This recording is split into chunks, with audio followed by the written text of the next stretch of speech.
नमस्कार, मी डॉक्टर कविता राणे. जय महाराष्ट्र मध्ये आपल्या सर्वांचं स्वागत. राज्यभरामध्ये आज गोविंदाचा थरार पाहायला मिळतोय आणि गोकुळाष्टमीचा उत्साह पाहायला मिळतोय.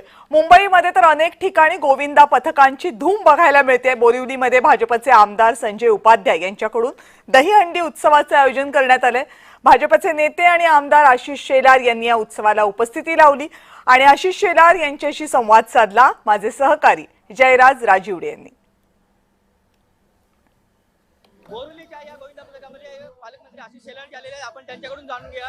सर, काय सांगाल, आज तुम्ही हजेरी लावलेली आहे, काय सांगाल गोविंदाची? पूर्ण मुंबईमध्ये आमच्या गोविंदाची धूम चालू आहे. या गोविंदा उत्सव आणि आमच्या जन्माष्टमीच्या कार्यक्रमानिमित्त प्रथा, परंपरा, धार्मिक कार्यक्रम आणि तरुणाईचा उत्साह या सगळ्याच्या आनंदामध्ये भारतीय जनता पार्टी संपूर्ण मुंबईभर उत्कृष्ट आयोजन, उत्कृष्ट पारितोषिक आणि गोविंदांची चिंता सुद्धा आमचे आमदार संजय उपाध्याय यांनी आयोजन पण केलंच आहे.